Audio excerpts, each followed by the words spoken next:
আসসালামু আলাইকুম বন্ধুরা। পোয়া মাছের রেসিপি করেছি, দেখো তোমরা। দেশি পোয়া মাছ, নরম নরম। এই পোয়া মাছ বেশি নাড়াচাড়া করা যায় না, তাহলে ভেঙে যায়। খেতে খুবই মজা, সুস্বাদু। ভাজা ছাড়াই আমি এটাকে রান্না করছি, এটা ভাজা ছাড়াই ভালো লাগে। তাই দেখো তোমরা, কত সুন্দর লোভনীয় একটি মাছের রেসিপি। দেখো তোমাদের কাছে কেমন লাগে। হলুদ, মরিচ, লবণ, ধনিয়ার গুঁড়া, জিরার গুঁড়া দিই না, এগুলো দিয়ে পেঁয়াজ বাটা, রসুন বাটা এগুলো দিয়ে কষিয়ে সুন্দর করে মাছটাকে আমি রান্না করেছি। সাথে ধনিয়া পাতা দিয়ে দিয়েছি, কাঁচামরিচ দিয়েছি, একটা টমেটো দিয়ে দিয়েছি।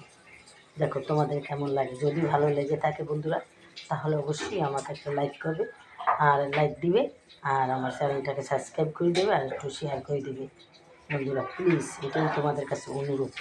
তাহলে আমি আবার সুন্দর সুন্দর ভিডিও নিয়ে আমি আসতে পারবো। তাহলে আজকের মতো রাখি। খোদা হাফেজ। আসসালামু আলাইকুম।